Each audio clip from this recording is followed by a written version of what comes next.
जितने आस्था चैनल पर कथा सुन रहे हो, जितने फेसबुक और यूट्यूब पर सुन रहे हो, बहुत सावधानी से सुनना। 2 बार पशुपति व्रत कर लिए, आपने ये कर लिया, आपने प्रदोष कर लिया, आपने सोमवार कर लिया, आपने सारे अनुष्ठान कर लिए, बहुत सारे उपाय भी करे, तो बुधवार के दिन अगर शंकर पर 1 लोटा पानी चढ़ाया जाता है तो जिन लड़कियों का विवाह नहीं हो रहा, जिन बच्चों का विवाह नहीं हो रहा, उन बच्चों के भी विवाह हो जाते हैं। हमारा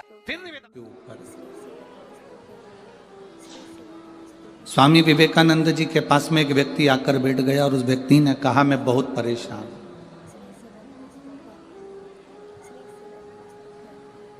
मैं बहुत परेशान हूं, मेरे को बहुत कष्ट है, बहुत तकलीफ में मेरी जिंदगी चल रही है।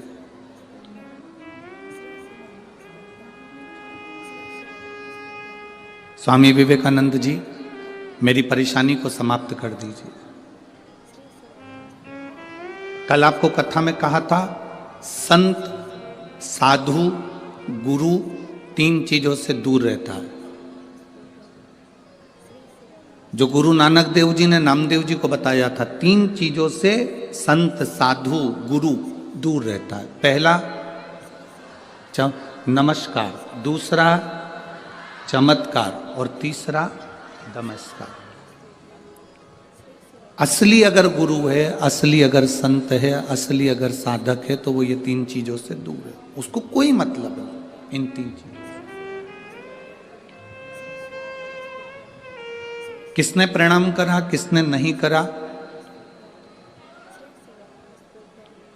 कौन ने भेंट चढ़ाई, कौन ने नहीं चढ़ाई, उससे कोई उसका मतलब नहीं, उससे कोई सब।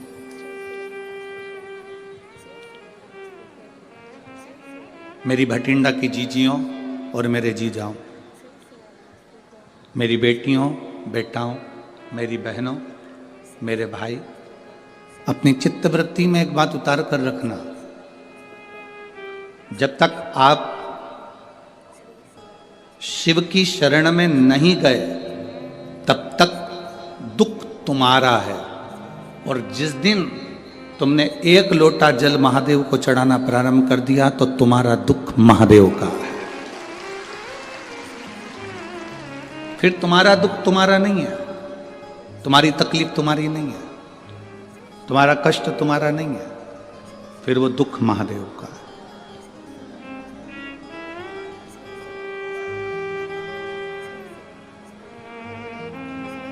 ये कथा का जो पंडाल है, लोग इसको कहते हैं शिव महापुराण की कथा हो रही है।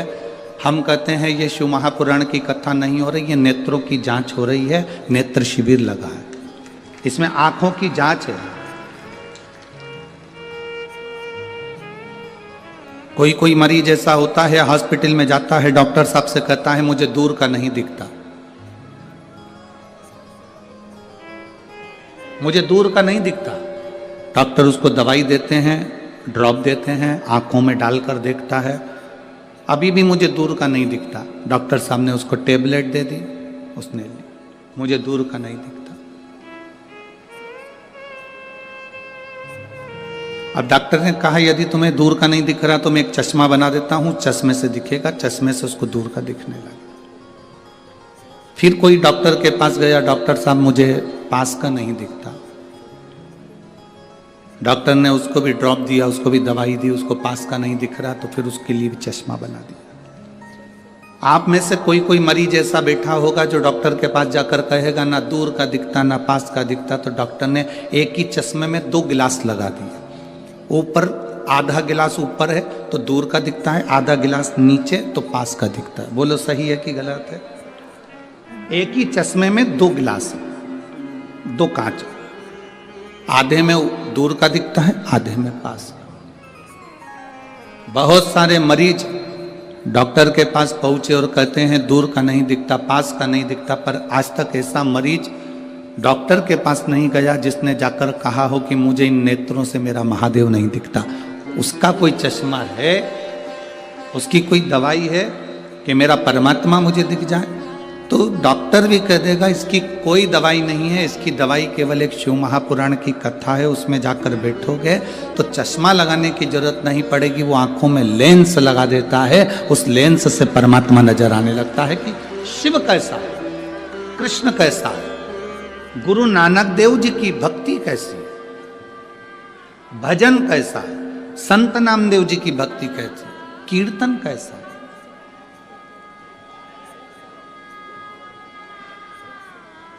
आप सब इस कड़कती हुई ठंड में, कड़कड़ाती हुई ठंड के अंदर स्टेडियम के एक एक कुर्सियां आप अगर देखेंगे तो सब भरी पड़ी है, पूरा ग्राउंड में पांव रखने की जगह नहीं है। जितने लोग ग्राउंड के अंदर हैं उतने लोग ग्राउंड के बाहर जितनी दुकानें हैं उन दुकानों में जो टीवियां लगी हैं उनके पास में बैठकर कथा सुन रहा है।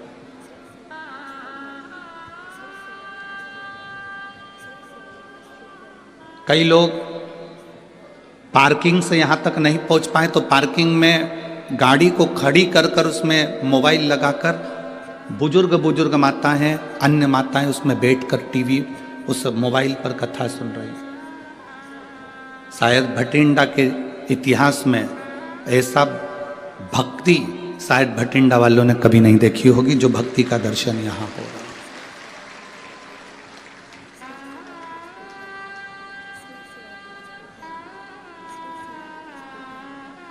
केवल शिव को पाना। स्वामी विवेकानंद जी से एक व्यक्ति ने जाकर कहा कि मैं बड़ा दुखी हूं, मैं बड़ा कष्ट में हूं, मैं बड़ा तकलीफ में हूं, मुझे बड़ी तकलीफ है, बहुत तकलीफ। तकलीफ किसको नहीं है, दुख किसको नहीं है, कष्ट किसको नहीं है।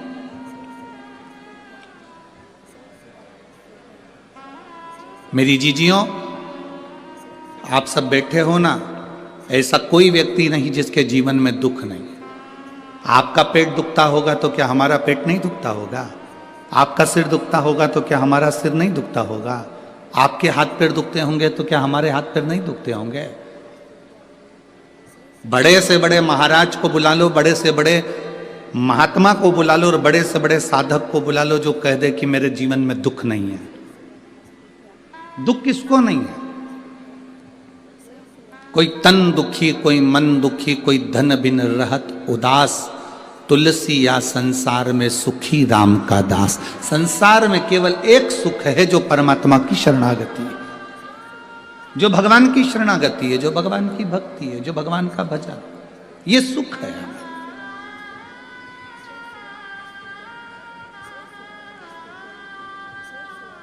स्वामी विवेकानंद जी से कहा मैं बड़ा दुखी हूं, बहुत बड़ा परेशान हूं, मेरे परेशानी को समाप्त कर दो, मेरे दुख को समाप्त कर दो, मेरे कष्ट को समाप्त कर दो। स्वामी विवेकानंद जी ने कहा कि भाई देखो, तुम्हारा दुख मैं समाप्त कर दूंगा, मना नहीं, पर मेरे पास में कुत्ता है,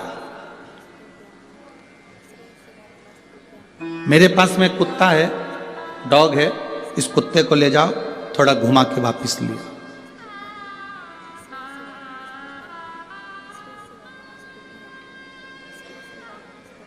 इस कुत्ते को लेकर जाओ और घुमा के वापस लेकर आओ। स्वामी विवेकानंद जी से उस व्यक्ति ने कहा मैं कुत्ता घुमा कर लेकर आऊंगा, उसके बाद मेरी समस्या हल हो जाएगी, मेरा दुख मिट जाएगा। जाओ जाओ, पहले कुत्ते को घुमा कर लेकर आओ। स्वामी विवेकानंद जी ने उसको कुत्ता दिया, वो कुत्ता लेकर घुमाने के लिए गया, घुमाने के लिए लेकर गया, सब दूर घुमाकर वापिस आया। कुत्ता हाँप रहा था, बहुत तेज तेज हाँप रहा था, और जो घुमाने वाला व्यक्ति था वो आके खड़ा हुआ। स्वामी विवेकानंद जी ने पूछा ये इतना तेज हाँप क्यों रहा है, कुत्ता इतनी तेज क्यों हाँप रहा है? उसने कहा जो निकलता था उसके पीछे भौंकने चले जाता था, कभी इधर देखा उधर चले गया, कभी उधर देखा उधर चले गया, कभी उधर देखा कभी उधर चले गया, भाग भाग कर इधर उधर जाता फिरा। मैं कहीं नहीं भागा, सीधे रास्ते पे चलते चलते चलते चलते यहाँ पहुँच गए। कुत्ता हाँप रहा है, वो व्यक्ति नहीं हाँपा। स्वामी विवेकानंद जी ने कहा बस तुम्हारी समस्या का एक यहाँ हल नजर आता है, इस कुत्ते को देख लो, किसी को भी देखता है उस ओर दौड़ पड़ता है, इधर देखा इधर दौड़ा, उधर देखा उधर दौड़ा, उधर देखा उधर दौड़ा। स्वामी विवेकानंद जी कहते हैं अपनी मंजिल पर जाना है तो फिर 10 जगह देखकर मत दौड़ो, अपनी मंजिल को देखकर चलोगे तो फिर तुम्हारी मंजिल तक तुम पहुंच जाओगे। हम भी वही करते हैं, हमारी भी आदत वही की वही बनी हुई है, हमने भी वही की वही कर रखा है। कभी देखते हैं कि अपनी दुकान चल रही है किराने की, अपनी दुकान चल रही है कपड़े की, अपनी दुकान चल रही है मोबाइल की, अपनी दुकान चल रही है बैग की, अपनी दुकान चल रही है सुनारी की, अपनी दुकान चल रही है लोहारी की, पर अपन दूसरे को देखते हैं वो उसमें ज़्यादा कमाई है, इसको कम ध्यान देते हैं, उसमें घुस जाते हैं। फिर लगता है कि कपड़े की दुकान में ज्यादा फायदा है, अपनी दुकान को कम कर कर अपन कपड़े की दुकान में चले जाते हैं। फिर लगता है कि मोबाइल में ज्यादा फायदा है, हम मोबाइल की ओर चले जाते हैं। फिर लगता है शोरूम डाल लेते हैं, शोरूम में ज्यादा फायदा है, कर्जा ले लिया, लोन ले लिया, शोरूम डाल लिया, उसमें चले गए। अगर तुम जिस दुकान को कर रहे थे, भले वो चाय की क्यों ना हो, चाहे बिस्कुट की क्यों ना हो, चाहे बेकरी क्यों ना हो, चाहे वो किराने की क्यों ना हो, जिस दुकान को तुम कर रहे हो, एक लक्ष्य को मजबूत बनाकर करते और 10 जगह तुम्हारा ध्यान नहीं जाता तो उसी दुकान में तुम 4 चांद लगा बैठते। व्यक्ति परेशान क्यों है? क्योंकि उसको दूसरे की चमक नजर आ रही है।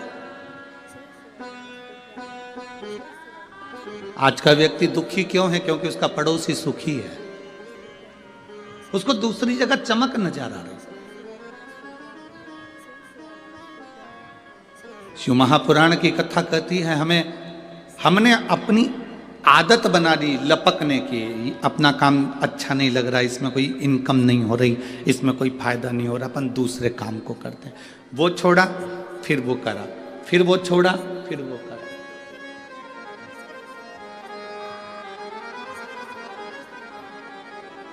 आप यदि अपने काम के प्रति प्रेम करते, अपने कार्य के प्रति तुम्हें प्यार होता, अपने काम के प्रति तुम्हारी लगन होती और प्रेम होता, तो तुम उसमें बहुत आगे बढ़ जाते। भगवान को पुकारने के लिए ऐसे करना चाहिए, ऐसे करोगे बस के आगे तो बस रुक जाएगी। भगवान को हर हर करके बुलाओगे तो भगवान के का भी केरा भी मत आना, थोड़ा बाद में आना, तो भगवान भी रुक जाएगा। ऐसे पुकारिए हर हर और जरा आवाज निकालिए महादेव, हर हर महादेव। पीछे लगा देव, देव मतलब घर में पोता पोती देव, गाड़ी देव, बंगला देव, हर हर महा। अच्छा शिव नाम। अच्छा दम के बोलना चाहिए, जब भी बोलो दम से। भाव भक्ति दीन बंधु दयालु दया कीजिए, जो जम के हर हर महादेव दोनों हाथ उठा के नहीं बोले उसे उठा लीजिए। तो महादेव नहीं बोले तो क्या काम का? उठाओ दोनों हाथ, हर हर भगवान शिव।